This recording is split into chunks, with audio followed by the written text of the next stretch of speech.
풍성하신 하나님 아버지, 거룩하고 복된 주님, 주님 전에 나와 주님을 찬양하며 머리식에 기도드립니다. 한 주간도 세상에 나가 생활하면서 제약된 일들이 많았음을 자력하고 해결 용서해 주시옵소서. 우리의 생사화복을 주관하시는 주님, 지속된 코로나로 두려움 속에서도 저희들을 눈동자같이 지켜주시며 자유를 하지 않도록 돌봐주신 주님께 감사드립니다. 선하신 주님을 의지하며 하루빨리 코로나가 물러나 우리의 일상으로 돌아가게 하여 주시옵소서. 3월 5일 우리나라는 20대 대통령을 선출한 대선을 앞두고 있습니다. 서로가 민심을 잡기 위한 공약을 내세우고 있지만 일시적인 경선과 표를 위한 미소와 마라톤식 공약만을 내세우지 않게 하시고 진정으로 나라와 국민을 위하고 민심을 회복시켜 화합과 공정과 정의로 우리나라를 5년간 이끌어갈 지도자가 선출될 수 있도록 인도하소서. 혹시라도 이번 선거가 불법을 개입되지 않게 하시고 투명하고 공정하게 치러가게 하시고 유권자 모두 투표에 참여하여 하나님의 공의를 세우게 하소서. 구원의 주 하나님 아버지, 양들을 위해 기도로 준비하시는 주님의 종을 기억하시고 말씀을 선포하실 때 하나님의 능력과 감동으로 우리의 삶이 거듭나게 하시고 영육간의 강건함을 주시어 성령 능력으로 붙들어 주시고 선포되는 그 말씀이 우리의 영혼이 변화되고 회복되고 치유되는 역사가 일어나게 하옵소서. 아멘. 이 시간 처음부터 마치는 시간까지 주님 함께 하시어 홀로 영광 받으시옵소서. 예수 그리스도 이름으로 기도드립니다. 아멘.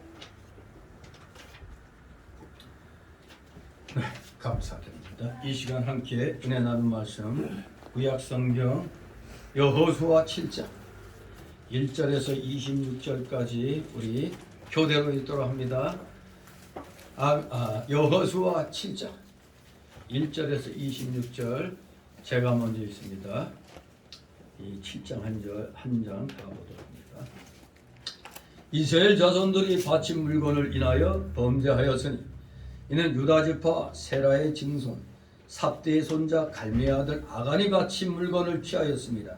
여호와께서 이스라엘 자손들에게 진노하시니 여호수아가 유대에서 사람을 내보내면 주장을 곁에 나이로 보내며 그들에게 이르되 올라가서 그 땅을 정탐하라매 그 사람이 올라가서 아이를 정탐하고 여호수아에게로 돌아와서 그에게 이르되 백성을 다 올라가게 말고 2-3천 명만 올라가서 아이를 치게 하소서. 그들은 소순이 모든 백성을 그리로 보내어 수고롭게 마소서 하므로 백성 중 3,000명 중 그리로 올라갔다가 아이 사람도 도망하니 아이 사람이 그들의 36인쯤 죽이고 성문 앞에서부터 스바림까지 쫓아와서 내려가는 비탈에서 쳤으므로 백성의 마음이 녹아 물같이 된지라. 여호수아가 옷을 찢고 이스라엘 장로들과 함께 여호와의 계약서서 땅에 엎드려 머리에 털을 무릅쓰고 성을 걸어있다가 여호수아가 가로되 슬프도소이다.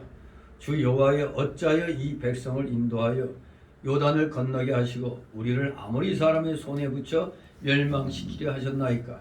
우리가 요단 저편을 족하게 여겨 거하였다면 좋을 뻔하였나이다. 주여 이스라엘이 그 대적 앞에서 떠났으니 내가 무슨 말을 하고 있다. 가나안 사람과 이 땅 모든 거민이 이를 듣고 우리를 둘러싸고 우리 이름을 세상에서 끊으리니 주의 크신 이름을 위하여 어떻게 하시려나이까.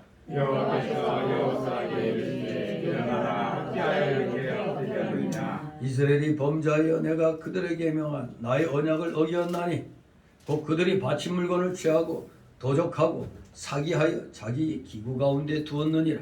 그러므로 이스라엘 자손들이 자기 대적을 능히 당치 못하고 그 앞에서 돌아서나니 이는 자기도 바친 것이 아니라 그 바친 것을 너희에게서 빼앗지 아니하며 내가 장로들과 함께 있지 아니하리라. 너는 일어나서 백성을 성결케 하여 이르기를 너희는 스스로 성결케 하여 내일을 기다리라.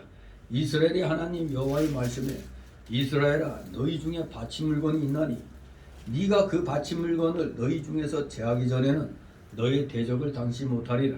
아침에 너희는 너희 사대로 가까이 나와 여호와께서 푸는 주시는 그 족속대로 가까이 나올 것이요 여호와께 푸는 족속은 그 족속대로 가까이 나올 것이요 여호와께 뽑힌 자는 바친 물건을 가진 자로 뽑힌 자를 불사르되 그와 그 모든 소유를 그리하라. 이는 여호와의 언약을 어기고 이스라엘 가운데서 망령된 일을 행하였음이라 하셨다 하라.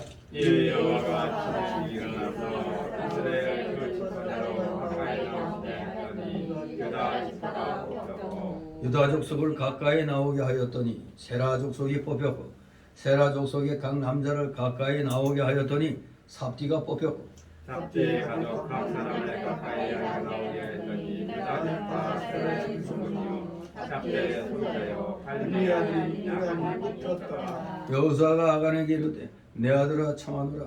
이스라엘 하나님 여호와께 영광을 돌려 그 앞에 자복하고 네 행한 일을 내게 구하라. 그 일을 내게 숨기지 말라. 아간이 여호수아께 대답하여 가로되 참으로 나는 이스라엘 하나님 여호와께 경배하여 여차여차 예수님이라. 내가 노력한 물건 중에 신할산의 아름다운 외투 한 벌과 은 200세겔과 50세겔 중에 금덩이 하나를 보고 탐내어 취하였나이다. 보소서 이제 그 물건들을 내 장막 가운데 땅속에 감추었는데 은은 그 밑에 있나이다. 이에 여호수아가 사절을 보내매 그의 장막에 들어가 먼저 물건이 그물에 감췄는데 은은 그 밑에 있는지라. 그들이 그것을 장막 가운데서 취하여 여호수아와 이스라엘 모든 자손에게로 가져오매 그들이 그것을 여호와 앞에 놓으니라. 여호수아가 이스라엘 모든 사람으로 더불어 세라의 아들 하나를 잡고 그와 이스와 금덩이와 그 아들들과 딸들과 소들과 나귀들과 양들과 장막과 물어 두 손에 속한 모든 것을 끌고 아볼렉을 타기로 가서 여호수아가 가로되 네가 어찌하여 우리를 괴롭게 하였느냐. 여호와께서 오늘날 너를 괴롭게 하시리라 하니 온 이스라엘이 그를 돌로 치고 그것들도 돌로 치고 불사르고 그 위에 돌무더기를 크게 쌓았더니 오늘날까지 있더라. 여호와께서 그 극렬한 분노를 붙이시니 그러므로 그 이름을 오늘날까지 아골골절이라 부르더라. 아멘. 예, 오늘 제목은 아간의 범죄입니다. 아간의 범죄. 두 제목으로는 아이성 공략의 실패. 자, 그래서 오늘 이 본문의 내용을 크게 두 단락으로 나누면 1절에서 15절까지 아이성에서의 패퇴, 아이성에서의 패배, 그리고 두 번째 단락으로는 16절, 26절로 아간의 범죄, 그 결과, 아간의 범죄와 그 결과라는 제목으로 이렇게 두 단락으로 나눠서 오늘 이 여호수아 7장을 살펴보도록 합니다. 사실 이 여호수아 구약의 역사서의 시작이죠. 출애굽 이후 가나안 정복과 가나안 정착이라는 그런 전기를 맞는 이스라엘의 역사를 아주 그 생동감 있게 기록했습니다. 그래서 이제 여기서부터 이제 구약의 역사서가 시작이 되는 거죠. 아무튼 독립된 한 권의 역사서로서 또 모세오경 끝이 뭐죠? 신명기죠. 모세오경 즉 그 이후에 그 모세오경 창출내미 신 이 그것과 그 이후에 이스라엘 역사, 이스라엘 역사를 이어주는 교량 역할을 이 여호수아서가 이제 하게 됩니다. 자, 그런데 여기에 보니까 전쟁의 역사죠. 지금 여기 전쟁입니다. 오늘날 얼빠진 목사들은 평화만 외치고 있는데 하나님의 공의에 어긋난 것들은 소위 성전, 거룩한 전쟁, 홀리워 이것을 치러야 쟁취할 수가 있는 겁니다. 가만히 앉아서 하나님의 영광이 드러나는 게 아닙니다. 바로 우리가 지금 영적인 전쟁 시대에 있잖아요. 이것도 우리 지금 성전을 치르고 있는 겁니다.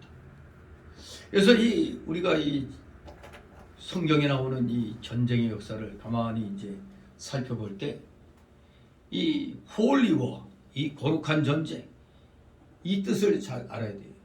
그래서 성경에서 성전의 일반적 개념, 이 성전, 거룩한 전쟁의 일반적 개념은 출애굽기 15장 3절에 나온 대로 여호와는 용사신이, 여호와는 용사신이란 그 말씀과 또 그 사무엘상에 나오는 대로 전쟁은 여호와께 속한 것이니, 사무엘상 그 15장에 있죠. 사무엘상 그 15장 몇 절이더라. 그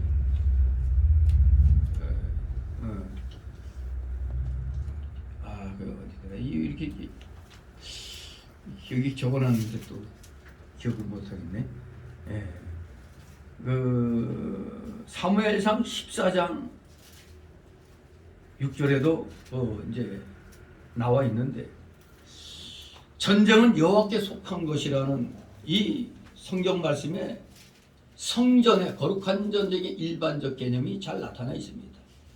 이런 개념은 출애굽 이후 가나안 정복 과정과 사사 시대를 통해서 뚜렷이 발전되었습니다. 그런데 다윗 왕 시대 이후부터는 점차 이 거룩한 전쟁, 이 성전의 의미가 좀 희미해졌습니다.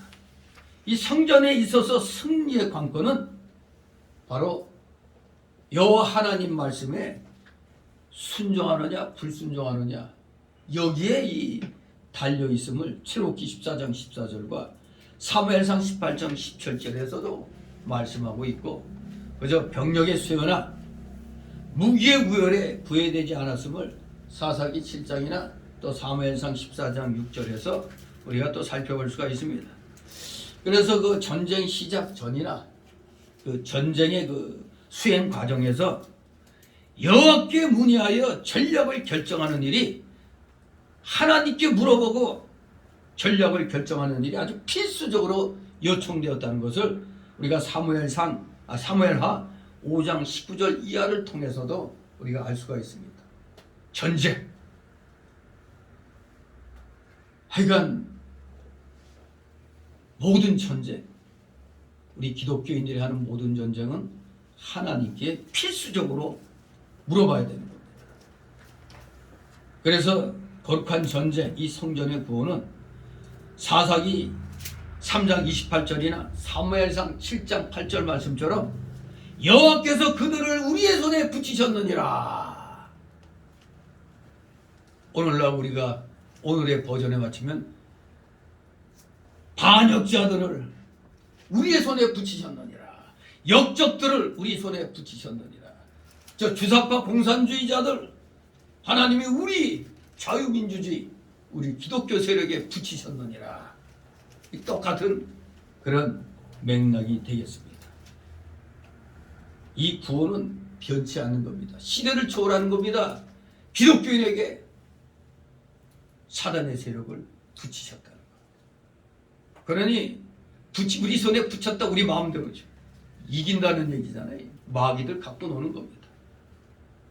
우리는 성경에 기록된 이 거룩한 전쟁의 장면들을 통해서 또 좀 잔인한 그런 살육에 대해 더 심각한 윤리적 도전을 받을 때가 있습니다. 특히 여기 여호수아서에 나타난 바와 같은 처참한 모습들, 6장 21절 또 10장 37절 등 하나님의 자비하신 속성과는 너무나 어울리지 않는 것처럼 보입니다. 아주 그냥 아예 새끼들까지 다 죽이는, 아예 씨를 말리는 그런 여호와 하나님의 명령이 또 들어있죠. 그걸 볼 때 하나님이 어떻게 애들까지 그냥 다 그냥 심지어 그것도 부족해 가축들까지도 다 그냥 진멸하라고 할 때가 있죠. 그래서 하나님의 자비하신 속성과는 너무나 어울리지 않아. 그러니까 이 영지주의자들이 구약의 하나님은 무슨 하나님? 악한 하나님, 나쁜 하나님. 신약의 하나님은 사랑의 하나님, 좋은 하나님, 선한 하나님, 그렇게 표현했던 겁니다. 전혀 어울리지 않는 것처럼 보이는 이 처참한 전쟁의 모습들. 하지만 이 거룩한 전쟁은 단순한 영토 쟁탈을 위한 국가 정책의 도구 정도로 이해되어서는 아니 되는 겁니다. 즉 하나님의 뜻을 거스리는 세력들에 대한 공의의 심판으로 이 거룩한 전쟁, 이 성전을 우리가 간주해야 되는 겁니다.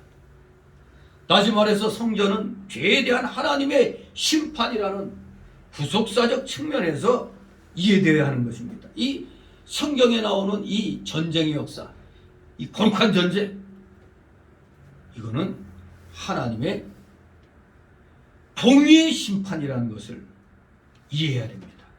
우리 구속사적 측면에서 죄에 대한 하나님의 심판이다. 이걸 잊으면 안 됩니다. 한편으로 신약의 기자들은 이 거룩한 전쟁을 그래서 영적인 측면에서 재해석합니다. 그래서 성도의 무기 또한 사단의 세력을 회파할 수 있는 영적 차원의 것임을 분명히 또 간파해서 그렇게 또 가르쳐왔고, 하지만 우리가 개혁 시대로, 개혁주의로, 그리고 웨스트민스터 신앙고백서를 통해서도 이 성경의 이 모든 면을 함축해서 하나님의 뜻을 찾음으로 인해서 우리 기독교인들이 오늘날에도 구약 때처럼 전쟁을 해야 될 때가 있다는 것을 알아야 돼요. 무조건 다 영적인 측면으로만 이해하면 안 되는 겁니다. 실질적으로 기독교에 대한 정면 도전은 하나님 공의에 대한 도전인 것이기 때문에 오늘날에도 우리가 말로 성명서 내고 그러면 아니 된다 해도 아랑 곳 없이 기독교를 탄압하고 억누를 때는 과감히 전쟁을 우리는 선포할 수가 있다. 우리가 지난주 주보에 그 웨스트민스터 신앙고에서 몇 장에서 말을 했죠. 23장인가 21장인가. 거기서 분명히 23장. 거기서 분명히 그 딱 요약되어서 기록되어 있죠. 성경에 있는 내용을 추각해서 말한 것입니다. 무조건 그냥 영적인 면으로만. 우리 대한민국 목회자들은 옛날에 너무 영적인 거 추구하다 보니까 옛날에 도 닦는 사람들 같이 그렇게 했어요. 그래서 무조건 평화만 외쳤는데 무력으로 우리가 또 나갈 때도 있다는 사실을 분명히 알아야 되겠습니다. 그래서 이 여호수아서를 이렇게 보면은 이 신명기 내용에 계속해서 이제 이스라엘의 역사로서 이제 이어지고 있는데, 이스라엘 백성이 마침내 약속의 땅 가나안에 들어가 정착하기까지 과정이 잘 묘사되어 있죠. 그래서 처음 이 5장까지는 임박한 정복 전쟁에 대비해서 여호수아를 비롯한 저 모든 백성들이 영적, 도덕적, 군사적으로 준비태세를 갖추고서 마침내 요단강을 건너는 장면이 이 5장까지 묘사되어 있습니다. 그리고 6장 이후부터는 정복전쟁이 전개됩니다. 바로 오늘 이 7장은 그 정복전쟁이 전개되는 과정에서 일어나는 한 사건입니다. 여호수아가 먼저 가나안 중부지역을 공략함으로써 전략적으로 볼 때 가나안 땅의 그 남부와 북부 세력 간의 연합을 미연에 방지하고자 하는 그런 전략도 있었다는 것. 중부지방을 공략함으로 남과 북을 갈라놓는 겁니다. 연합할 틈을 안 주는 거죠. 특히 여리고 전투에서 이스라엘은 인간적으로 안목으로 볼 때는 너무나 어리석은 짓을 했었죠. 아니, 백성들이 그냥 쫙 일러서서 제사장들을 필두로 해가지고 여리고성을 몇 번 돌았죠. 하루에 한 바퀴씩 마지막 날에 7번 이렇게 돌고 외쳐라 했더니 와 했더니 무너져 내렸어요. 우리가 강화문에서 와 하면 청와대가 무너져 내려야 되는데 오늘날에는 그렇게 이 성경처럼 되는 게 아니죠. 지금 시대가 그런 시대가 아니니까. 아무튼 그 당시 여리고 전투에서는 말도 안 되는, 그야말로 인간적으로 볼 때는 어리석기 짝이 없는 그런 방법으로 전쟁에 임했지만 하나님의 권능으로 마침내 여리고성을 무너뜨려 가지고 승리의 계가를 올렸습니다. 그런데 오늘 여기에 그 말씀하는 아이성 전투에서는 그야말로 아간의 범죄 한 사람으로 인하여 아주 뼈아픈 패배를 경험하게 된 겁니다. 바로 그러한 내용을 오늘 우리가 이 7장을 통해서 좀 상세히 살펴보도록 합니다. 자, 왜 그 난공불락의 여리고성을 쉽게 하나님의 능력의 힘으로 점령했는데 왜 이거 보잘것없어 보이는 아이성 전투에선 실패했느냐?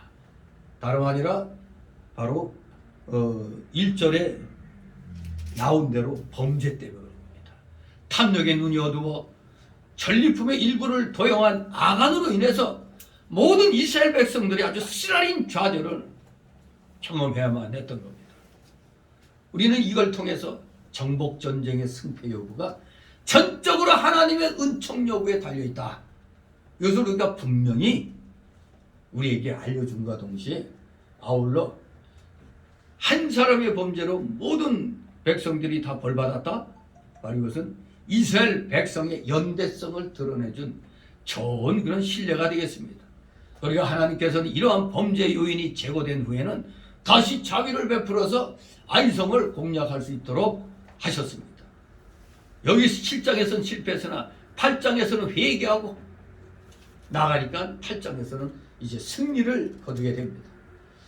그리고 여기에서 이제 결론적으로 이 7장 끝에 보면 범죄 아간을 어떻게 했습니까?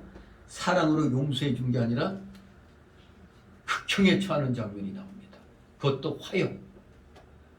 우리는 이를 통해서 오히려 하나님의 거룩하신 은총을 뼈저리게 느낄 수가 있는 겁니다. 왜냐?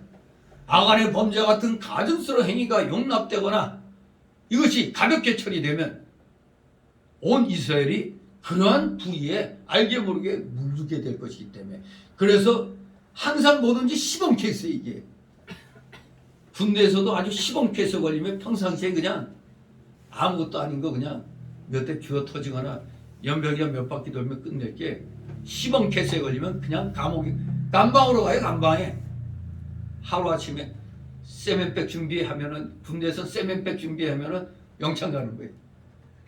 요만한 세면백 있어요. 그 준비해 영창 가는 겁니다. 시범 케이스에 걸리면 지금 여기 아간은 본격적인 가나안 그 정복에 있어서 아주 그 초두에 하나님의 뜻을 거역했기 때문에 시범 케이스로 좀 강력한 그런 징계가 필요했기 때문에 이렇게 중재로 다스렸던 겁니다. 초반에 불의에 대하여 가볍게 지나가면 너도 나도 그냥 해해질 것이기 때문에 아주 엄한 중벌로 이렇게 처리를 했던 겁니다. 자칫하면 서로 이적인 정력을 교묘하게 채우는 것을 능사로 여기게 되면 자칫 하나님의 거룩하신 뜻을 완전히 도외시당할 수밖에 없었기 때문에 아간은 안타깝지만 엄벌에 중벌에 그냥 처하게 되는 극형을 받게 되는 겁니다. 자, 그러면 이제 오늘 이 내용 첫 번째 단락이 1절에서 15절까지 아이성 전투에서의 패배. 아이성 전투에서의 패배. 자, 그 아이성 전투의 패배의 여러 가지 요인에 대해서 이제 살펴보게 됩니다. 자, 먼저 1절 같이 있습니다. 이스라엘 자손들이 바친 물건을 인하여 범죄하였으니 이는 유다 지파 세라의 증손 삽디의 손자 갈미의 아들 아간이 바친 물건을 취하였습니다. 여호와께서 이스라엘 자손들에게 진노하시니라. 아멘. 이 7장을 가만 보면 하나님의 진노를 받아 결코 아간이 7장 끝에서 사형을 당하는 그런 것을 보게 되죠. 결코 이게 우리 국어 문법으로 말하면 벌써 결론이 서론과 이 끝에 이 초두와 끝부분에 나타나지. 소위 이걸 양괄식이라고 그러죠. 끝에 결론이 나와 있으면 미괄식이 되는 거고 앞에 결론 하나만 나와 있으면 두괄식이 되는 거예요. 근데 앞뒤로 이렇게 그 내용을 밝히면 이제 이게 두괄식 문장이 되는 거죠. 그래서 이제 서울대학원 같은데 영어 시험 이런 걸 한번 때 조선일보인가 옛날에 시험 그 신문에서 볼 때 이렇게 보면은 서울대 대학원 뭐 영어 시험 문제도 별거 아니에요. 그냥 완전히 그냥 새까맣게 이제 그 독해 그 문장 위주로 쭉 나오는데 그것도 요령이 있는 거예요. 앞에 이런 내용이 결론이 앞에 있느냐 뒤에 있느냐 요거 보고 여기에서 핵심되는 내용 이걸 빠르게 이제 파악을 해야 되는 거지. 주로 다 그런 독해 문제는 위의 내용과 맞지 않는 것 또는 위의 내용이 강조하는 게 뭐냐 뭐 이런 거거든요. 그러니까 독해 능력을 보는 겁니다. 우리도 성경을 볼 때 이 7장이 우리에게 뭘 얘기해 주고 있느냐. 하나님 앞에 범죄하면은 반드시 징계를 받게 된다는 것을 우리에게 깨닫게 해주는 겁니다. 그럼 절대 하나님 앞에는 우리가 범죄하면 안 된다는 걸 우리에게 가르쳐 주는 겁니다. 자, 여기 보니 바로 하나님의 진노의 원인이 여기 나옵니다. 하나님께서는 여리고성을 점령하고 그 성에서 탈취한 모든 물건을 다 하나님께 바치라고 하셨는데 만에 하나 사실 이것은 6장 18절 19절에 그런 명령이 나옵니다. 6장 18절 19절 보면 너희는 바칠 물건을 스스로 상가라. 너희가 그것을 바친 후에 그 바친 어느 것이든지 취하면 이스라엘 지도로 바침이 되어 화를 낳게 할까 두려워하노라. 은금과 통철기구들은 다 여호와께 구별될 것이니 그것을 여호와의 곳간에 드릴지니라 하고 분명히 다 바치라고 말씀했습니다. 그럼에도 불구하고 유다 지파에 속한 아간이 하나님 지금 보고 계신데 사람들만 못 보는 거죠. 아무도 모르겠지 하고 명령을 어기고 하나님께 바쳐진 물건 가운데서 슬쩍 외투한벌과 은금을 취했던 겁니다. 바로 이 일로 인해서 하나님이 진노하셨으며 그 진노가 아간뿐 아니라 이스라엘 백성 전체에게 임하게 된 겁니다. 바로 여기 1절 끝에 이스라엘 자손들에게, 그러니까 여호와께서 아간에게 진노하시니라가 아니라 이스라엘 자손들에게 진노하시니라고 말씀합니다. 그렇습니다. 이 아간의 범죄는 아이성 정복의 직접적인 실패 요인으로 작용됐고 온 백성을 좌절과 고민으로 몰아넣었던 겁니다. 이스라엘 민족은 그저 단순한 혈연 공동체였을 뿐만 아니라 한 분 하나님을 모시는 언약 공동체였다는 것. 그저 혈연 공동체로 끝나는 게 아니라 여기에다 언약 공동체였다는 것. 따라서 그들은 하나님께 대하여 전체로서 하나며 한 개인이 곧 전체 민족을 대표하는 셈이 되었던 겁니다. 이와 마찬가지로 오늘날 우리 모든 성도들은 다 그리스도 안에서 한 몸이기 때문에 형제 아픔을 함께 아파하고 로마서 12장 15절 말씀처럼 기쁨을 함께 누려야 마땅한 것입니다. 우리는 다 언약 공동체이기 때문에. 이래서 아간의 한 사람의 범죄가 전체 이스라엘 백성들에게 화가 미치게 된 겁니다. 2절 5절 있습니다. 여호수아가 여리고에서 사람을 베델 동편 베다연 곁에 있는 아이로 보내며 그들에게 이르러 가로되 올라가서 그 땅을 정탐하라 하며 그 사람들이 올라가서 아이를 정탐하고 여호수아에게로 돌아와서 이르되 백성을 올라가게 말고 2-3천 명만 올라가서 아이를 치게 하소서.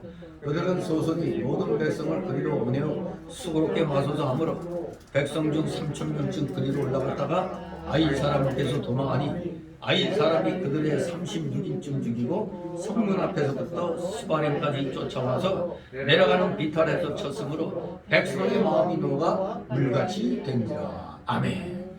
예, 이제 아이성 공략 실패의 원인이 여기 2절 5절에 나옵니다. 이 본문에 보면은 하나님의 지시나 명령이 사실 전혀 나타나지 않았어요. 왜냐하면 원래 그 모든 그 전쟁에 앞서선 꼭 하나님께 물어봤거든요. 그런데 여기 보니까 하나님의 지시나 명령은 전혀 나타나 있지 않은 걸 보게 됩니다. 그래서 이 전쟁은 여리고 정복 후 승리감에 도취된 이스라엘 백성들의 자만에 의해서 하나님의 명령에 의한 게 아니라 승리에 도취된 이스라엘의 자만에 의해서 수행되었다는 것이 분명하다. 이렇게 우리가 알 수가 있겠습니다. 그들은 견고한 지난번에 그 여리고 성까지도 별 힘을 쏟지 않고 하나님의 은혜로 쉽게 함락시킨 바가 있었잖아요. 그러므로 그 여리고성 보고 이 아이성 보니까 아무것도 아니야. 아주 우습게 생각했던 겁니다. 그러니까 하나님께 물어보지 않고 저쯤은 우리 힘으로도 할 수 있어 하고 이렇게 공략에 나섰던 겁니다. 정말로 이스라엘 백성들이 우리도 그렇지 힘든 어려운 일들 해결하고 나면 또 어떤 문제가 생기면 먼저 번 일 해결한 거 생각하고 이거 아무것도 아니야 이렇게 쉽게 생각하잖아요. 마찬가지로 크고 견고한 여리고성을 점령한 다음에 그 부근에 있는 자그마한 아이성을 보니까 저거 뭐 아무것도 아닌 거야. 쉽게 점령할 것 같아. 그래서 먼저 여호수아가 아이성에 정탐꾼을 보내요. 정탐하게 했는데 문제는 이 여호수아한테도 문제가 있어요. 하나님께 물어보고 했어야지. 일단 인간의 생각대로 정탐꾼들을 보냈더니 그들이 돌아와 뭐라고 얘기합니까? 아이성은 거민이 많지 않은 작은 성이니까 한 2, 3천 명만 올라가도 능히 승리할 수 있습니다. 이렇게 보고를 했습니다. 그렇더니 이거 여호와 하나님께 물어보지도 않고 또 여호수아도 군사 3천 명을 그냥 아이성으로 보낸 겁니다. 그래서 그 2, 3천 명만이 올라갔다 했는데 이제 뒤에 그 8장 25절에 보면은 그날에 아이 사람의 전부가 죽었으나 남녀가 1만 2천이라. 즉 아이성의 주민은 1만 2천 명이라고 그랬어요. 1만 2천 명. 거기다가 여리고성은 해발 아래로 270m나 되는 낮은 곳이었어요. 그러니까 공격을 하더라도 위에서 좀 내려다보는 식으로 공격을 해서 여리고성은 쉬운데 이 아이성은 반대로 도리어 해발 800m 산지에 있어요. 그러니 기어 올라가서 좀 비탈길 올라가서 점령을 해야 되는 그 지리적으로 대단히 이스라엘한테는 좀 불리한 그런 위치였습니다. 저 해발 800m 위 산지에 위치하고 있단 말이에요. 이게 우리 전쟁사에서도 보면 일종의 천연의 요새같이 되어 있는 곳입니다. 따라서 이스라엘은 이론적으로나 입지적 조건으로나 지금 아주 무모한 싸움을 전개한 겁니다. 이 여호수아도 이거 아주 무모했던 겁니다. 하나님께 물어보고 했어야지. 더구나 1만 2천 명이나 있다고 그러는데 세상에 3천 명만 딸랑 보내. 더구나 그것도 뻘뻘 기어 올라가가지고 위에서 공격하는 게 쉽잖아요. 위에서 공격하는 게. 그래서 키가 작은 사람과 키가 큰 사람이 붙으면은 키 큰 사람 위해서 이렇게 할 수 있는데 작은 사람이 쳐다보고 해야 되잖아. 물론 이 전투에 능한 사람은 우리가 요새 격투기 이렇게 가만 보면은 이 로우킥 아무리 키 커도 로우킥으로 여기 무릎팍이나 여기 장단지를 그냥 완전히 그냥 그 떡을 만들어 버리면 중간에 기권해버려요. 항복해버려요. 이 킥복싱 선수들은 특히 그 타이, 무에타이 낀 사람들은 이 로우킥이 엄청나거든요. 이 로우킥에 여기 맞으면 그냥 여기가 그냥 끊어질 것이 아프다고요. 그러면 아무리 키 커도 그냥 이 다리 허벅다리나 이런 무릎 쪽에 그냥 몇 대 쥐어 그냥 휘둘려 놓으면은 싸울 수가 없어요. 그냥 쓰러져 버려요. 요새 격투기 시합도 가만 보니까 로우킥에 맞아갖고 그냥 중간에 포기하는 사람도 꽤 있더라고요. 그걸 피해야 되는데 로우킥을 피해갖고 해야 되는데 막 그래요. 그러니까 키가 크고 뭐 높은 좀 유리한 위치에 있다 하더라도 이 전략 전술이 그래서 필요한 겁니다. 그러니까 이 키 작은 사람들은 상대방이 기니까 다리 쪽 관절 부위를 계속 쳐버리면 도망을 못 가요. 그냥 잡혀가지고. 전에 그 청마리 같은 거인도 봐봐요. 조그만 사람한테 그냥 KO돼버려요. 전략이 있어야 돼. 전략 전술. 근데 여호수아도 지금 여리고 전투에서 너무 쉽게 이겼더니 대수롭지 않게 본 겁니다. 정탐꾼의 보고만 보고 그래 가서 점령해 했는데 어떻게 됐어요? 아이성 사람 앞에서 패하여 도망했고 36명가량이 죽임을 당했다고 이렇게 기록되어 있습니다. 해발 800m 위치에 그 입지적으로도 이게 그냥 불리한데 인원도 3,000명만 가지고 기어 올라가 하려고 했더니 그냥 일방적으로 당해버린 겁니다. 쫓겨나는 겁니다. 쫓겨.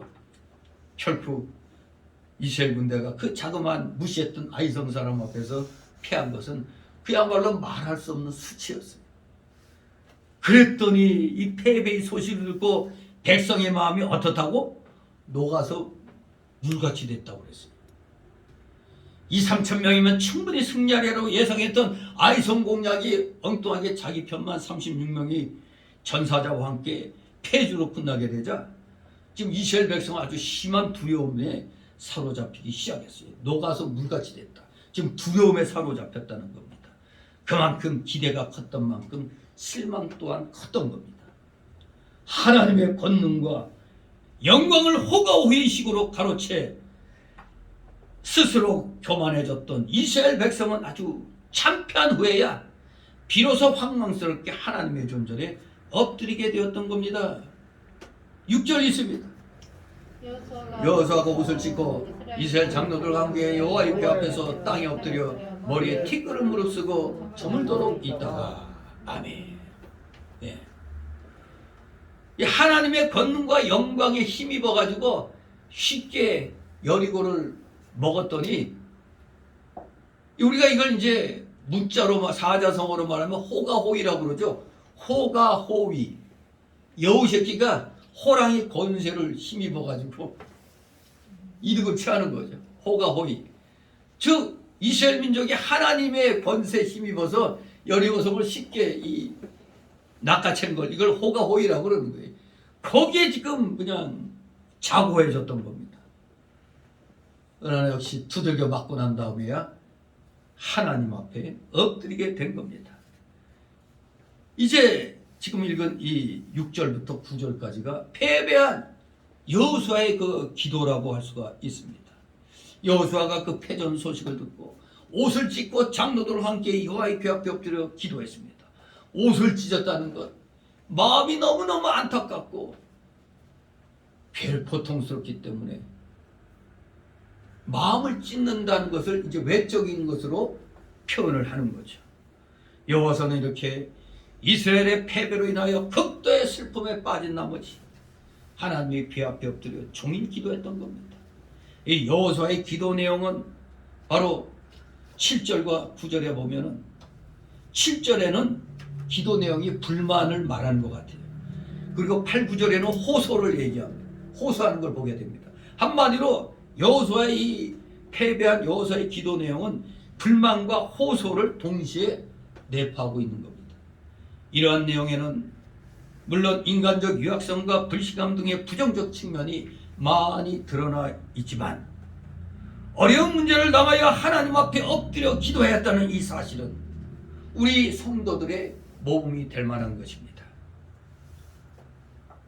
머리에 티끌을 또 무릅쓰고 기도했습니다. 낮아져서 회개하는 태도를 보여준 거죠. 하나님께서는 이러한 겸손과 상한 심령을 멸시하지 않으신다고 그랬습니다. 어디에? 시편 51장 17절에 뭐라고 되어 있어요? 하나님의 구하시는 제사는 상한 심령이라. 하나님이여 상하고 통해하는 마음을 주께서 멸시치 아니하시리이다. 이렇게 말씀하고 있습니다. 옷을 찢고 즉 마음을 찢고 낮아지고 회개하는 태도로 주님 앞에 기도를 합니다. 7절 9절 있습니다. 여호수아가 가로되 슬프도소이다.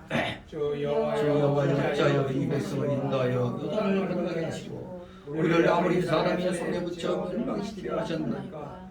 우리가 요단 저편을 속하게 여겨 가였다면 결번하였나이다. 주여 이스라엘이 그 대적 앞에서 돌아섰으니 내가 무슨 말을 하오리까. 가나안 사람과 이 땅 거민이 이를 듣고 우리를 둘러싸고 우리 이름을 세상에서 끊으리니 죄 크신 이름을 위하여 어떻게 하시려나이까. 아멘.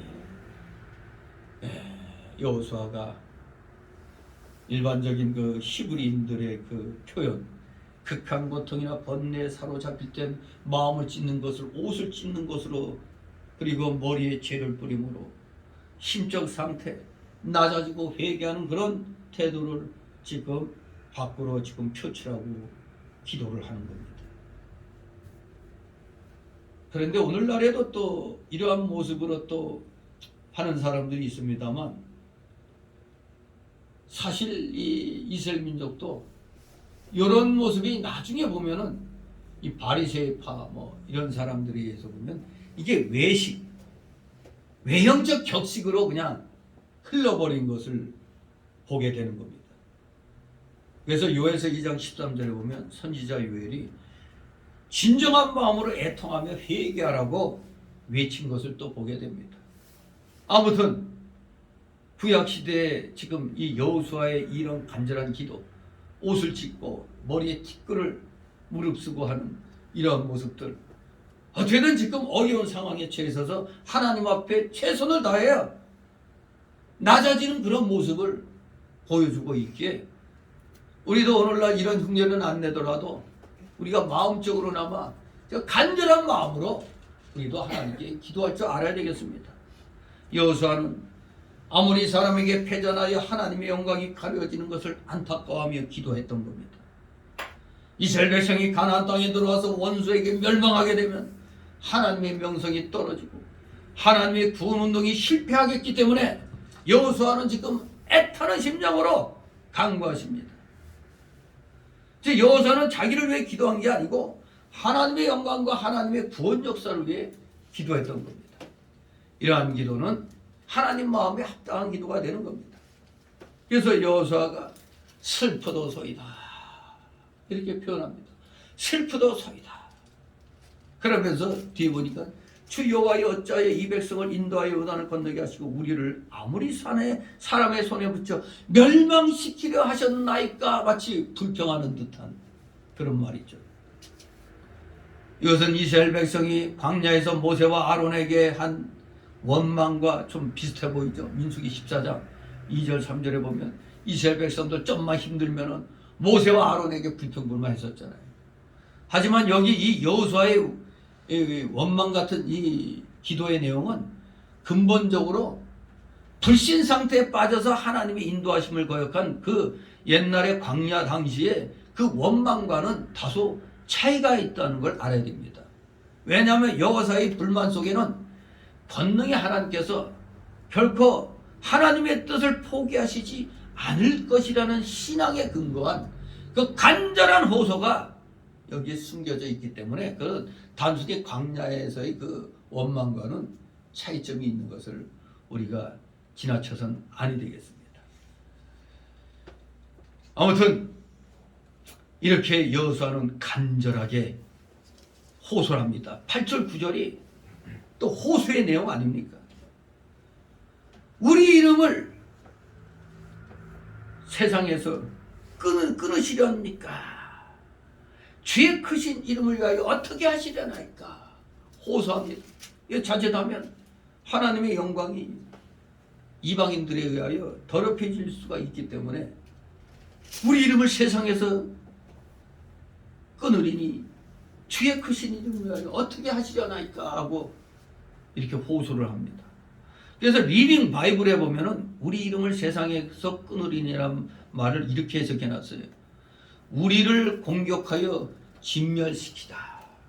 우리를 공격하여 진멸시키다라고 표현되어 있습니다. 이 말은 하나님의 권능으로 말미암아 잔뜩 겁을 먹고 있었던 그 가나안 족속들이 이제 이스라엘의 패배 소식을 듣고 심기일전하여 맹공을 가해옴으로써 이스라엘 백성들이 가나안 땅을 차지하기는커녕 생명조차 보존할 수 없게 될 것이라는 그런 이스라엘의 그 심적 공포심을 드러낸 말입니다.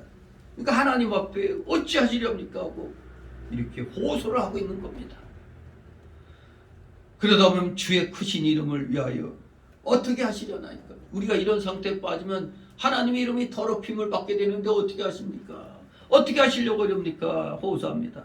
하나님의 성호가 비웃음거리로 농락당할지도 모른다는 사실에 대한 여호수아의 진심 어린 진실한 우려가 담겨 있는 겁니다.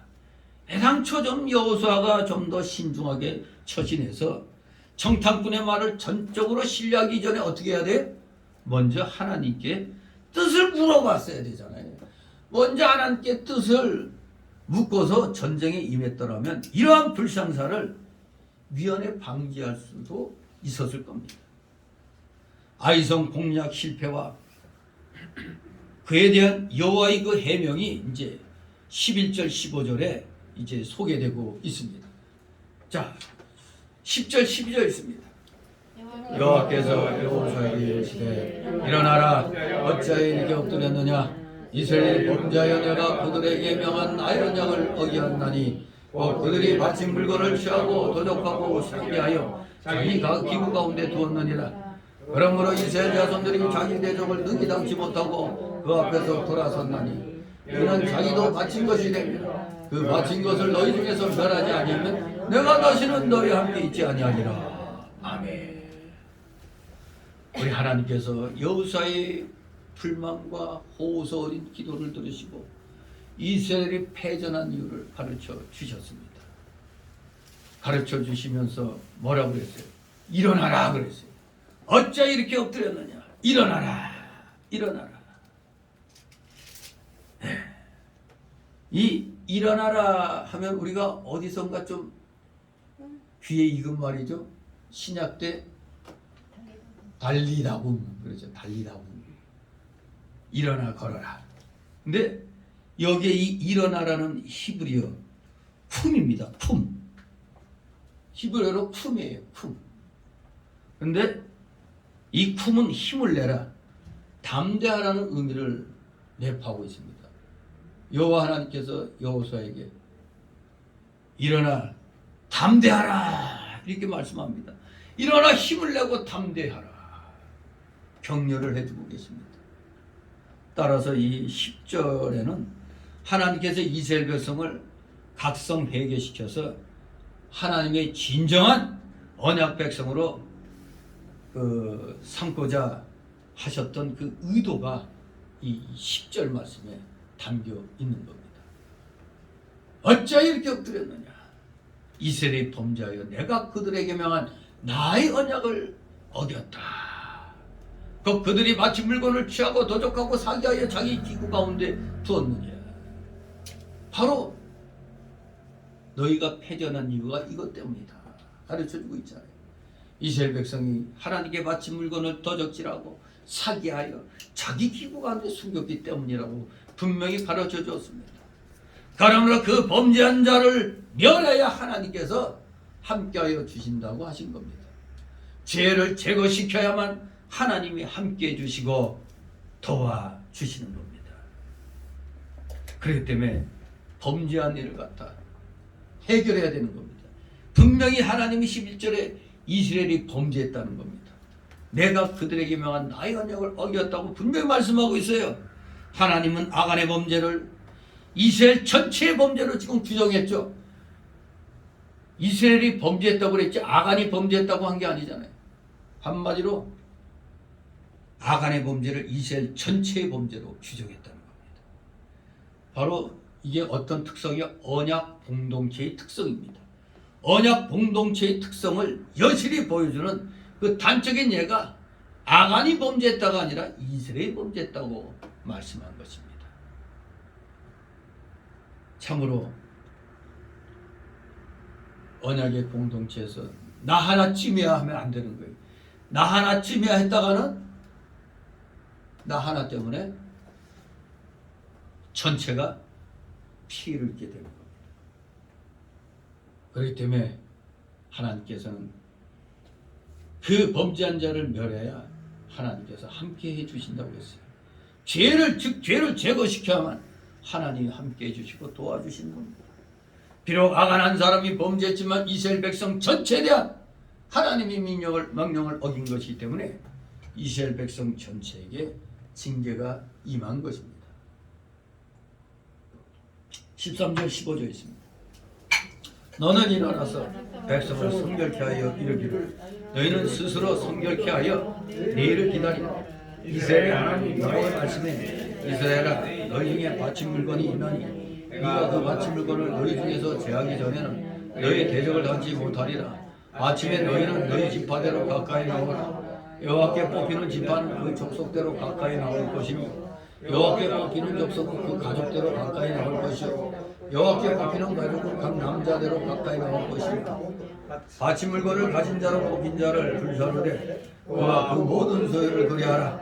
이는 여호와의 언약을 어기고 이스라엘 가운데서 망령된 일을 행하였음이라 하셨다 하라. 아멘. 이제 하나님께서는 여호수아에게 범죄자를 색출하는 방법을 가르쳐 주셨습니다. 그것은 바로 12지파 중에서 그 족속에서 또 제비 뽑아 범인 있는 가족을 찾고 그 가족의 각 남자 중에서 또 제비 뽑아 범인을 찾으라는 것이었습니다. 구약시대에는 이렇게 제비를 뽑아서 하나님의 뜻을 알기도 했습니다. 그 외에도 구약시대에는 뭐 꿈이나 음성, 환상, 우림과 둔민, 비유적인 현상 등으로 하나님의 뜻을 알았어요. 이건 구약시대 때 그랬다는 겁니다. 신약시대 때는 성경이 완성됐기 때문에 지금은 뭐를 통해서 하나님 뜻을 찾아야 돼? 성경 말씀을 통해서 찾아야 돼. 그런데도 지금 엉뚱하게 구약시대 같이 꿈을 꿔서 뭐 해결하려고 하고 내가 하나님께 음성을 들어서 내게 얘기해 주면 뭐 이런 헛소리 하는 사람들이 많이 있습니다. 그거 다 비성경적인 겁니다. 신약시대는 성경 66권에서 해답을 찾는 겁니다. 개인적으로 뭘 신령한 체험해갖고 뭐 하는 게 아니에요. 우리가 분명히 알아야 됩니다. 하나님 뜻 찾는 것. 절대 우리 오늘날의 신약시대는 이런 구약시대 이런 방법은 종결되고 오직 성경을 보고 하나님의 뜻을 알도록 하신 겁니다. 그러므로 지금은 성경에서 하나님의 뜻을 찾도록 해야 됩니다. 성경에 이렇게 정확하게 명문화되어 있는 것은 좀 쉽죠. 그런데 명문화되어 있지 않은 것은 어떻게 구약대 걸 찾아? 그게 아니라 성경 전체의 원리와 또 하나님의 섭리와 기도와 성령의 감동과 신앙 양심으로 명문화되지 않은 것들은 원리에 맞게 또 성경 말씀 앞뒤의 문맥에 맞게 우리가 이렇게 해석을 해서 찾아야 되겠습니다. 지금 이 여호수아 앞에서는 하나님이 제비뽑도록 하신 겁니다. 여기 14절에 여호와께 뽑히는 이 뽑히는에 해당되는 히브리어가 라카드라는 단어가 있어요.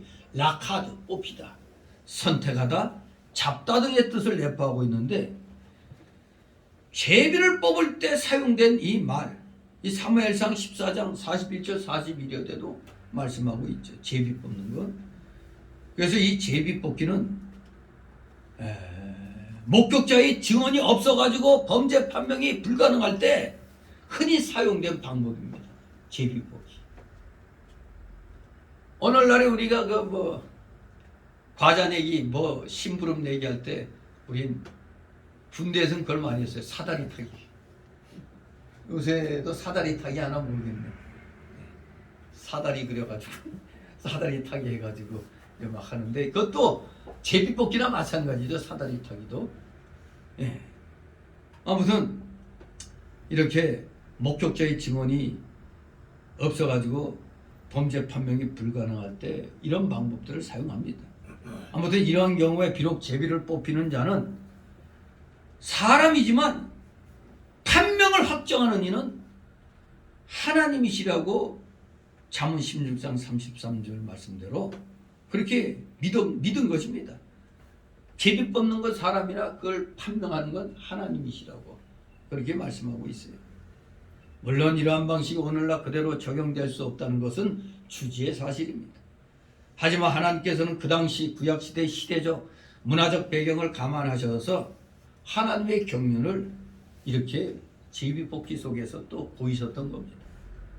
제비뽑기가 지파, 족속, 가족, 남자의 순서대로 서서히 진행되었다는 이 점, 이걸 그냥 단번에 그냥 제비 한 번으로 뽑으면 끝날 텐데 보니까 점점 큰 데서 작은 수로 지금 이렇게 진행되어 가고 있죠. 왜 이렇게 순서대로 하셨을까? 여기에는 뜻이 있는 거죠. 바로 범죄자에게 지금 자기 차례까지 오기 전까지 빨리 범죄자가 스스로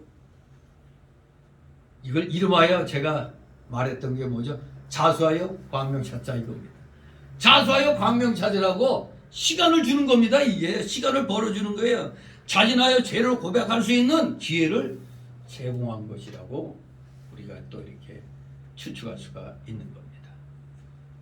자, 결국 이제 제비 뽑기의 결과 죄를 아간이 이제 자복하게 됩니다. 16절 18절 있습니다. 이에 여호수아가 아침 일찍 일어나서 이스라엘 그 지파들을 가까이 나오게 하였더니 유다 지파가 뽑혔고 유다 족속을 가까이 오게 하였더니 세라 족속이 뽑혔고 세라 족속의 각 남자를 가까이 나오게 하였더니 삽디가 뽑혔고 삽디의 가족 각 남자를 가까이 나오게 하였더니 유다 지파의 세라의 증손이요 삽디의 손자요 갈미 아들이 아간이 뽑혔더라. 아멘. 마침내 여호수아가 하나님께서 자기에게 지시하신 방법을 순종하여 제비 뽑아 범인 아간을 찾아냈습니다. 자, 그런데 제비 뽑기를 할 때 12지파가 있었는데 거기서 딱 누가 뽑혀서? 유다 지파가 뽑혔어요. 12지파 가운데. 이 유다 지파는 12지파 가운데서도 지도적 위치에 있었잖아요. 지도적 위치. 그런 족속으로 출애굽 당시 다른 지파에 비해서 민수기 1장 27절에 보면 가장 수요가 많았어요. 유다 지파가 12지파 중에 가장 인구수가 많았던 겁니다.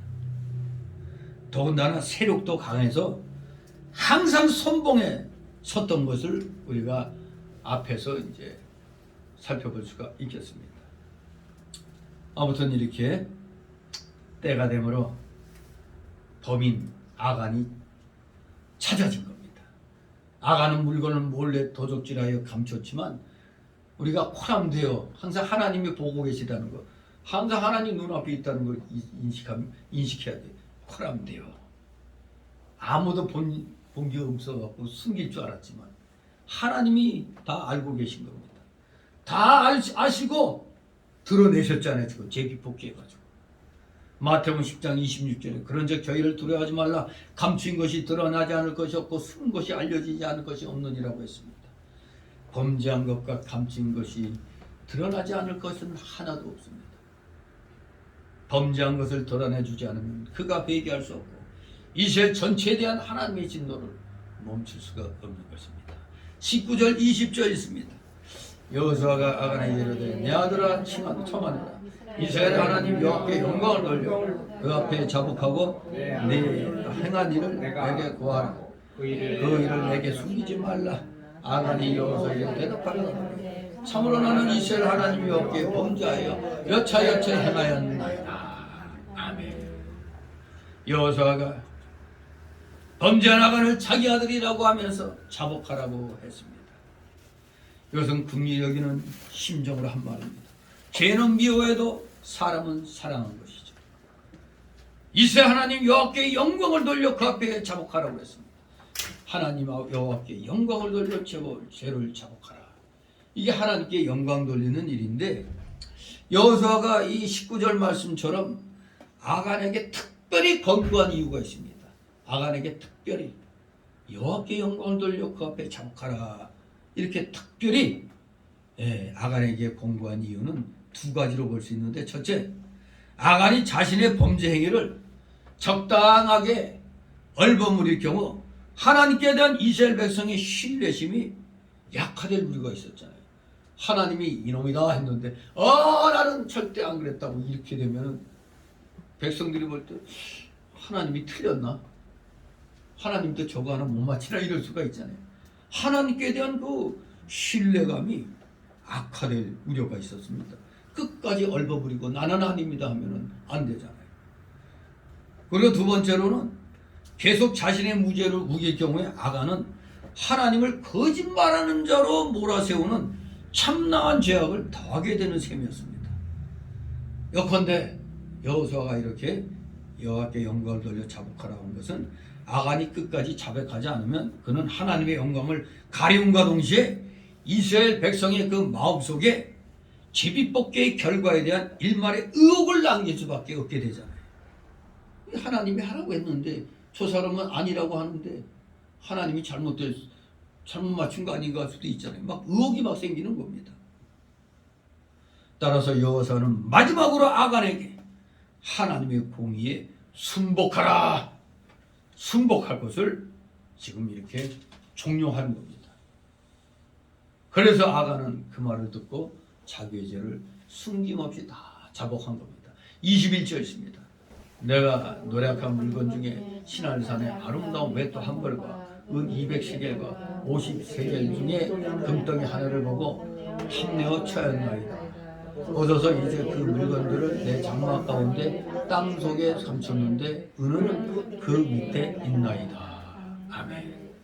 예, 이 아간이 탐낼만도 한 게 그 신할살의 아름다운 외투한 벌이 그 당시에 이 신할산의 외투는 제일 좋은 옷이라고 그래요. 그 당시에 신할산의 그 외투가 또 은 200세겔은 약 2280g입니다. 예, 1세겔이 11.4g이거든요. 그런데 은 200세겔이 약 2280g이고 50세겔 가운데 금덩이 하나는 약 570g이라고 합니다. 570g. 좀 상당히 큰 거죠. 우리 지금 한 돈에 금 한 돈이 얼마죠? 지금 한 20만 원 하나? 30만 원. 거의 30만 원 넘어요. 네, 아주 그냥 이 돈에 그냥 이 사람이 그냥 지금 휘가닥 가는 겁니다. 그 당시에 이 세겔이 무게 측정하는 그런 기본 단위였죠. 그래서 1세겔은 11.4g 정도. 나중에 이제 화폐 단위로 이 세겔이 쓰이기도 합니다. 자, 이렇게 아간이 탐심으로 그것을 취해서 그것으로 잘 살려고 했지만 마침내 그 죄가 적나라하게 드러나고 거기에 대한 벌을 받게 되었습니다. 우리가 야고보서 1장 15절에서 욕심이 잉태한 즉 죄를 낳고 죄가 장성한 즉 사망을 낳게 된다는 것을 우리는 익히 잘 알고 있죠. 우리 기독교인들도 너무 욕심이 많은 경우가 있어요. 좀 욕심이 많으면 이거 안 되죠. 내가 좀 손해보더라도 상대방을 좀 위해주는 그런 방향으로 우리 기독교인은 나가야 돼요. 그래서 기독교인들끼리 무슨 사업한다는 게 도리어 갈라지는 경우가 더 많아요. 도리어 의를 상할 경우도 있어요. 그래서 절대 뭐 같이 동업을 안 하는 게 좋다고 그러죠.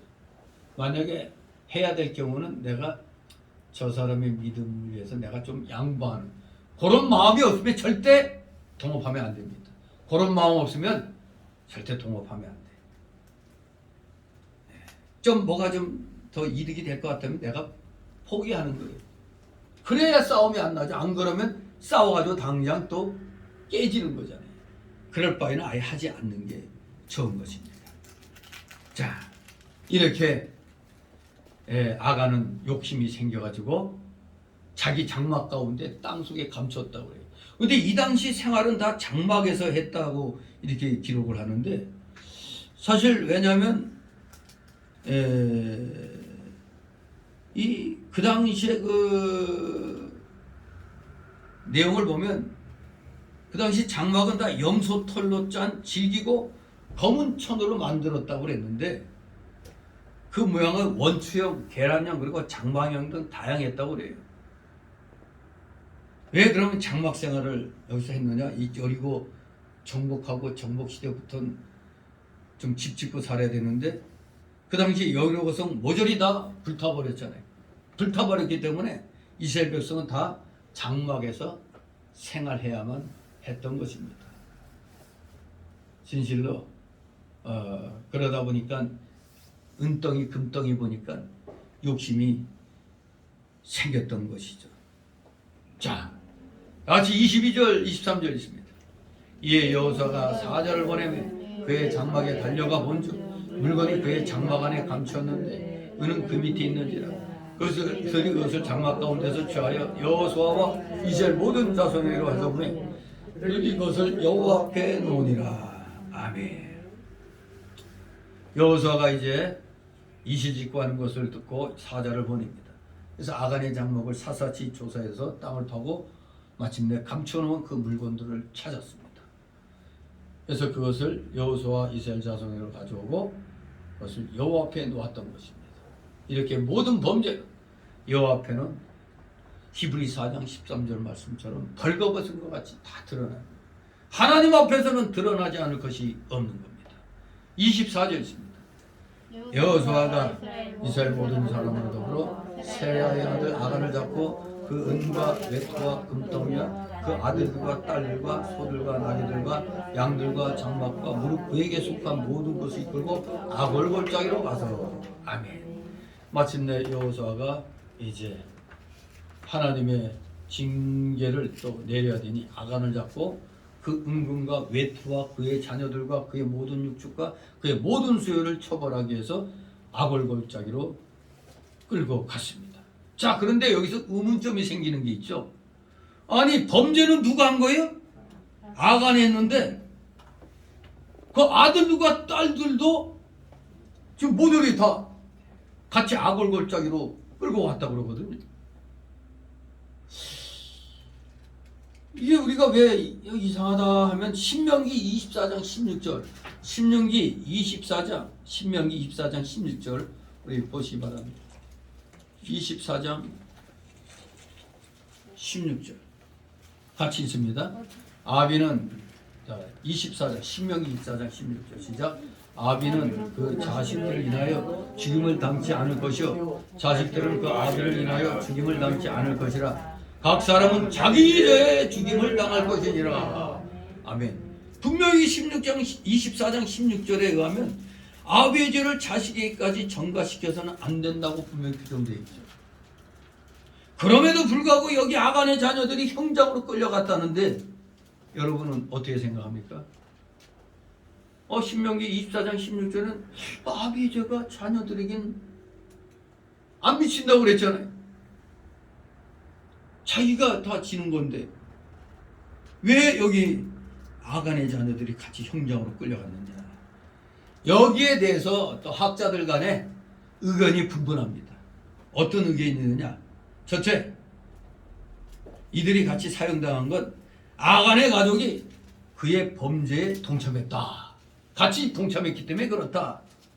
그렇게 볼 수 있고, 두 번째로는 그게 아니고 아간의 자녀들에게 죄 지은 그 아비의 그 형 집행 장면을 경계적으로 보이기 위해서 그들을 형장으로 데려갔다. 우리가 신명기 24장 16절 보면 이게 맞는 것 같죠? 자기 죄는 자기에게 그치는데 여기 분명히 자녀들이 죄 지었다는 얘기는 없거든요. 아무튼 또 여기에 보면은 25절, 26절 여기도 보면은 그 자녀들까지 다 죽였다는 말은 없어요. 그냥 뭉퉁거려갖고 그것들도 돌로 치고 불사로 이렇게 되어 있으니까 이 그것들 속에 다 포함되는 걸로 또 생각하면은 다 같이 죽였다는 얘기가 되겠죠. 그래서 또 세 번째 이런 견해가 있어요. 아간의 가족들이 이스라엘 백성의 무분별한 충동에 의해서 희생됐다.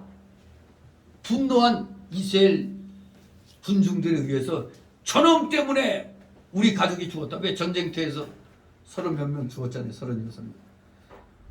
내 가족이 네 놈들 때문에 죽었다. 이런 분노한 이스라엘 백성의 무분별한 충동 때문에. 그래서 그 당시 여호수아는 그것을 제지할 수가 없었다는 점. 네 번째 또 이런 의견이 있어요. 칼빈이 21절을 근거해서 칼빈은 아간의 가족들이 여리고 거민들과 동일한 징벌을 받은 것으로 본 겁니다. 여리고 거민들과 모조리 다 이제 진멸하라 하는 그것과 동일한 징벌을 받았다. 그렇게 보는 겁니다. 여러분은 어느 게 맞는 것 같습니까? 그냥 머리 아프지 않게 생각하면 첫 번째 말씀대로 아간의 가족도 똑같이 그 훔치고 숨기는데 동조했다. 그렇게 보면은 해석은 간단해져요. 지금 아간을 잡고 은근과 외투, 자녀들 모든 육축, 모든 소유를 다 처벌하려고 아골골짜기로 끌려갔다고 그랬어요. 그래서 아들과 딸들도 처벌하려고 한다. 이렇게 이제 해석할 땐 아간이 그 은근과 외투를 가져다가 감출 때 자녀들과 같이 아이고 아버지 그거 좋네요. 이런 식으로 같이 그냥 동조한 것을 보는 겁니다. 만약 이걸 사형을 똑같이 당했다면 그렇게 봐야지 좀 쉽게 이해가 되겠죠. 그러므로 그들도 아버지 아간과 같이 벌받게 되는 겁니다. 25절 26절 있습니다. 여호수아가 가로되 네가 어찌하여 우리를 괴롭게 하였느냐. 여호와께서 오늘날 너를 괴롭게 하시리라. 하나님 온 이스라엘이 그를 돌로 치고 돌로 치고 불사르고 그 위에 돌무더기를 크게 쌓았더니 오늘날까지 있더라. 여호와께서 그 극렬한 분노를 그치시니 그러므로 그곳 이름을 오늘날까지 아골골짜기라 불렀더라.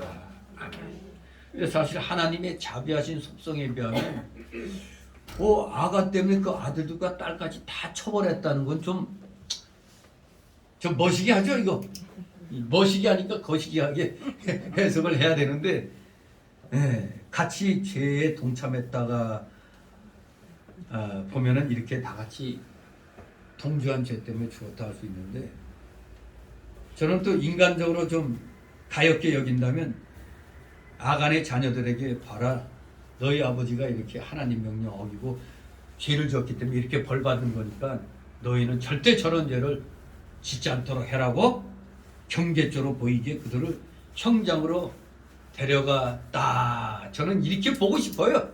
마음은 너무 잔인하잖아요. 자녀들을 갖다 몽창 데려와서 다 때려 그냥 불태워 죽였다는 거. 어이구, 여기 보니까 아간을 돌로 치고 나서 또 딸려온 물건들도 다 돌로 치고 불사르고 그에 돌무더기를 쌓았다고 했죠.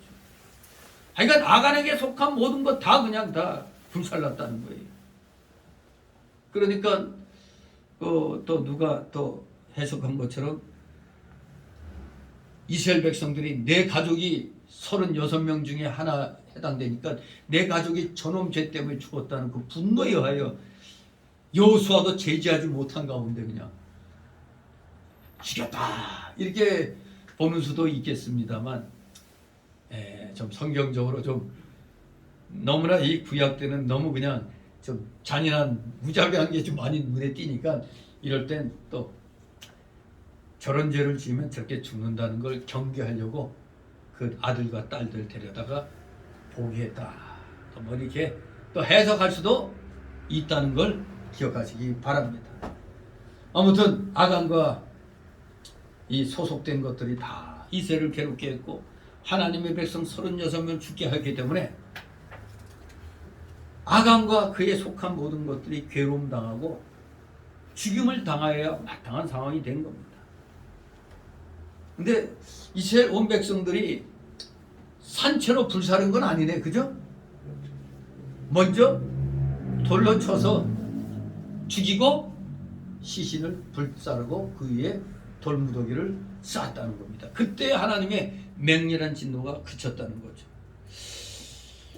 이 돌로 친다는 건 사실 이 형벌에 해당하는 죄는 이 구약 성경을 쭉 보면 신명기 13장 5절 10절 보면은 살인죄와 배교죄 때 돌로 친 겁니다. 그 여호와 이름을 회방하고 저주한 죄 레위기 24장 10절 16절, 또 민수기 15장 32절 이하의 안식일을 범한 죄, 여기에 해당될 때 다 돌로 쳐 죽였습니다.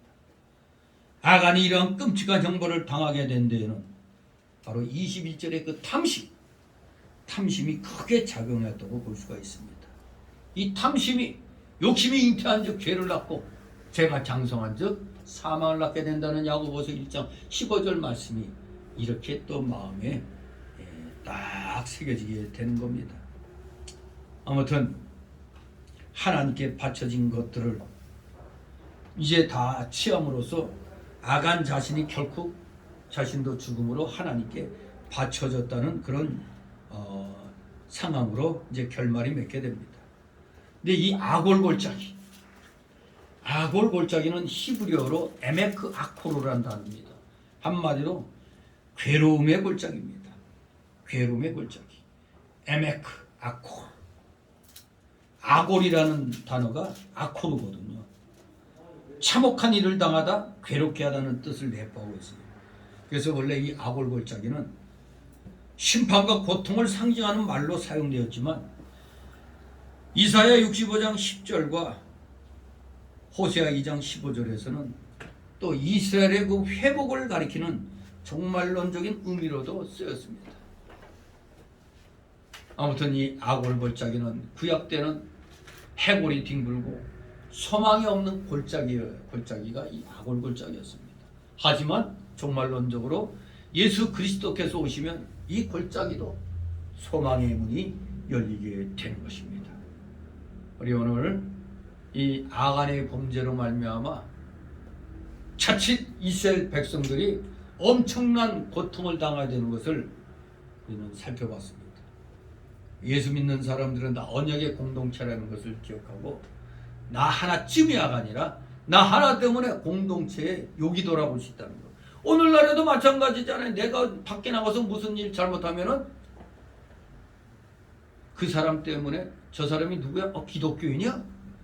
그럼 어떻게 돼? 기독교가 전체가 욕먹게 돼. 여기 기독교인들이 저래 이래버리잖아요. 그 한 사람 때문에. 이 역시 오늘날도 언약의 공동체라는 사실을 기억하고 나 하나로 인하여 우리 기독교가 우리 하나님이 하나님께 욕이 돌아가서는 안 되겠습니다. 우리도 오늘 이 아간의 이 범죄를 통해서 철저하게 하나님은 우리의 일구수일투족을 다 지켜보고 계신다는 것을 기억하시고 우리는 아무리 작은 거라도 죄 짓지 않도록 우리 모두 최선을 다해야 되겠습니다. 진심으로 우리 모두 하나님의 그 복을 받아야 되는데 복 받는 것도 지금 하나라도 덜 받으면 괴로워 죽겠는데 여기에 또 고통까지 받으면 이거 우리 얼마나 이 손해입니까? 우리 모두 하나님의 복 준비해 놓으신 것은 우리 다 차지해야 될 거 아닙니까? 천국은 침노하는 자의 것이라고 했어요. 침노. 열심히 말씀대로 지키고 행하고 불의와 싸워야 우리가 천국을 침노하는 거가 되는 겁니다. 싸우는 자에게 하나님이 복을 주시는 겁니다. 그저 눈앞에 자기 이익만 차리다가는 이 아간과 같은 이런 꼴을 당하게 된다는 걸 기억하고 우리는 어떻게든지 최선을 다해서 하나님께 영광 돌리는데 지극히 작은 것에서부터 쓰임받기를 소망하고 그렇게 되는 여러분 되시기를 주님의 이름으로 축원합니다. 기도합니다. 거룩하신 하나님 아버지 은혜를 감사드립니다. 우리 사랑하시는 자녀들 죄가 잉태한 제 욕심이 잉태한 적 죄를 낳고 죄가 장성한 적 사망을 낳는다는 이 야고보서 1장 15절의 이 말씀이 오늘날에도 그대로 시대를 초월해서 우리에게 오늘날도 미친다는 걸 기억하고 우리 욕심을 버리고 정말로 하나님 앞에 지극히 작은 것이라도 하나님 앞에 바치는 생활을 하게 없어서 그러면 우리 하나님은 우리의 그 모든 것을 아시고 필요한 모든 것을 채워주시는 하나님이란 걸 분명히 다시 깨닫고 우리 최선을 다하여 하나님 앞에 드리는 자들 다 되게 하여 주시옵소서. 감사드리며 예수 그리스도 이름으로 기도 좀 나이다. 아멘. 다 같이 찬송가 188절.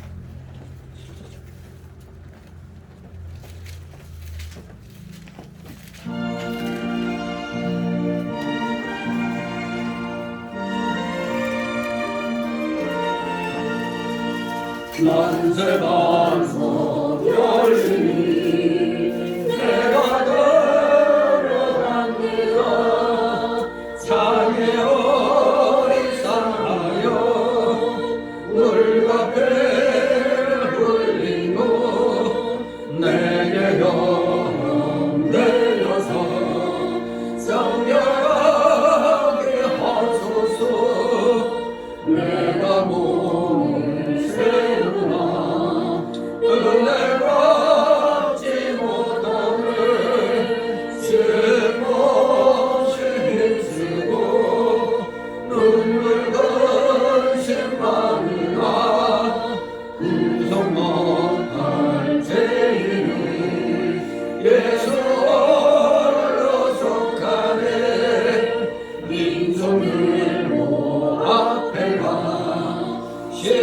십자가를 붙드는 의가 없는 자라도 도와주심 바라고 생명샘에 나가니 마음을 세서주소서. 살아 생전 숨쉬고 쓰고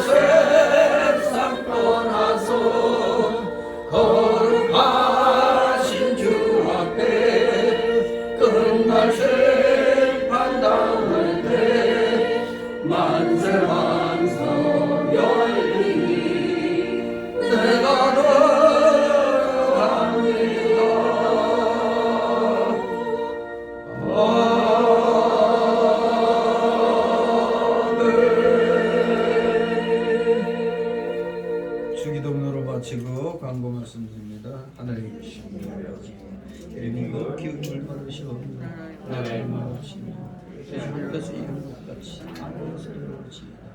오늘날 내일 안녕하시고 주시고 우리가 우리에게 주는 것과 같이 우리를 사여 주시고 우리를 시험에 들게 하지 마옵시고 다만 악에서 구하옵소서. 내게 나라와 권세와 영광이 아버지께 영원히 있사옵나이다. 아멘.